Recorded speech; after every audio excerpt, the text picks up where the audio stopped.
warahmatullahi wabarakatuh. Perkenalkan, nama saya Indah Fadlansyah Putri, Fakultas Ilmu Tarbiyah dan Keguruan, Prodi Pendidikan Bahasa Arab, Kelas Pendidikan Bahasa Arab 2, Universitas Islam Negeri Sumatera Utara. Baik, di sini saya akan menyampaikan poin-poin penting perihal perbandingan ilmu dan pengetahuan. Materi yang akan saya sampaikan ada 6. Yang pertama, pengertian ilmu. Yang kedua, pengertian pengetahuan. Yang ketiga, manfaat ilmu pengetahuan bagi manusia. Yang keempat, perbandingan filsafat dan ilmu pengetahuan.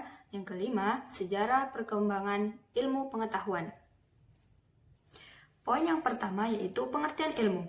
Istilah ilmu berasal dari bahasa Arab, yaitu alima ya'lamu, yang berarti tahu atau mengetahui. Secara istilah atau terminologi, ilmu dapat diartikan sebagai mengetahui secara hakiki. Dalam bahasa Inggris, ilmu diartikan sebagai science yang berasal dari bahasa Latin yang berarti tahu. Dapat dipahami bahwa ilmu pengetahuan yang diperoleh melalui metode sistematis, riset, dan observasi untuk memahami fenomena alam, sosial, atau budaya.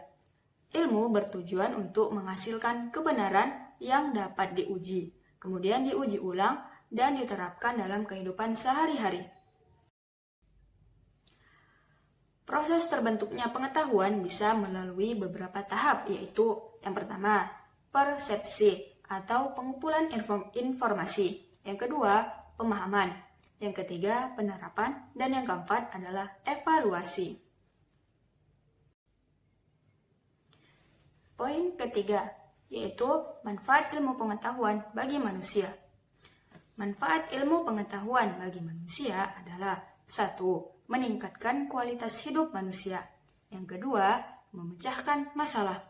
Yang ketiga, mengembangkan keterampilan dan kemampuan bagi manusia. Yang keempat, mendorong kemajuan sosial ekonomi. Yang kelima, memperluas wawasan dan pemahaman. Secara keseluruhan, ilmu pengetahuan memberikan dasar untuk kemajuan dan kesejahteraan umat manusia.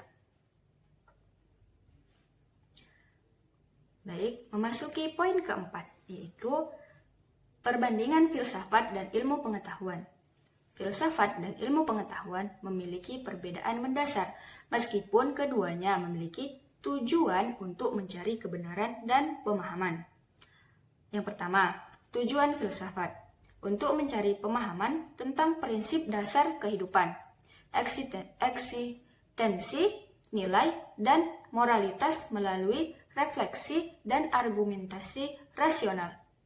Sedangkan tujuan ilmu pengetahuan berfokus pada penemuan fakta-fakta atau objek dan hukum-hukum alam melalui eksperimen dan observasi.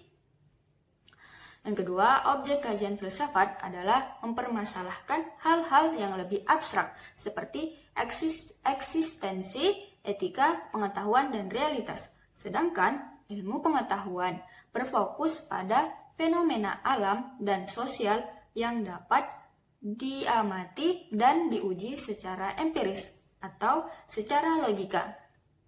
Secara singkat, filsafat cenderung lebih spekulatif dan teoritis, sedangkan ilmu pengetahuan lebih empiris dan berbasis bukti-bukti nyata.